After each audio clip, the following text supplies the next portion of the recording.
আসসালামু আলাইকুম। আজ আমি খিচুড়ি রান্না করব, হলুদ ছাড়া খিচুড়ি রান্না করব, সাদা খিচুড়ি। সেজন্য আমি নিয়েছি চাল, মসুরের ডাল আর মাসকলাইর ডাল আর মশলা নিয়েছি। আমি এখন চালটা ধুয়ে নিয়ে আসবো। চাল ঢেলে নিচ্ছি আর এই যে ডাল দু রকমের ঢেলে নিলাম। এগুলো এখন ধুয়ে নিয়ে আসছি।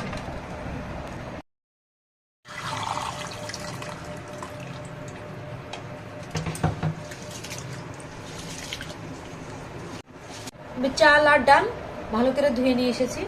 এখন রাইস কুকারের ভিতরে দিয়ে দিচ্ছি।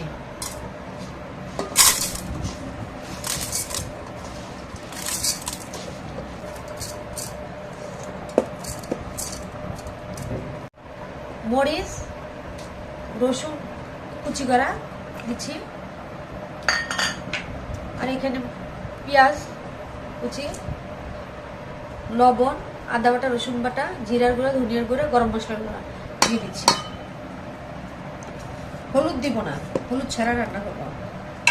দিয়ে দিচ্ছি।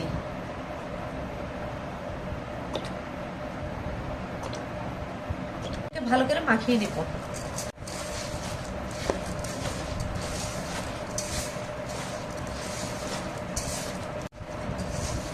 দুটা তেজপাতা দিয়ে দিচ্ছি ছিঁড়ে।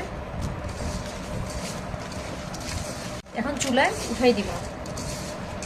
ভালো করে একটু কষিয়ে নেব। এখানে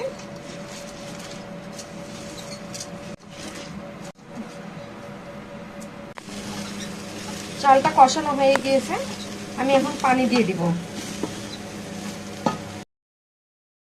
ঢেলে দিব।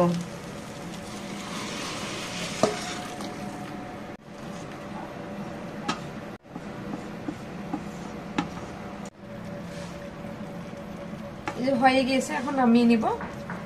হলুদ ছাড়া, মরিচের গুঁড়াও দেইনি, মরিচ কেটে দিয়েছি। সাদা খিচুড়ি হয়ে গিয়েছে আমার। ঢেকে দিব।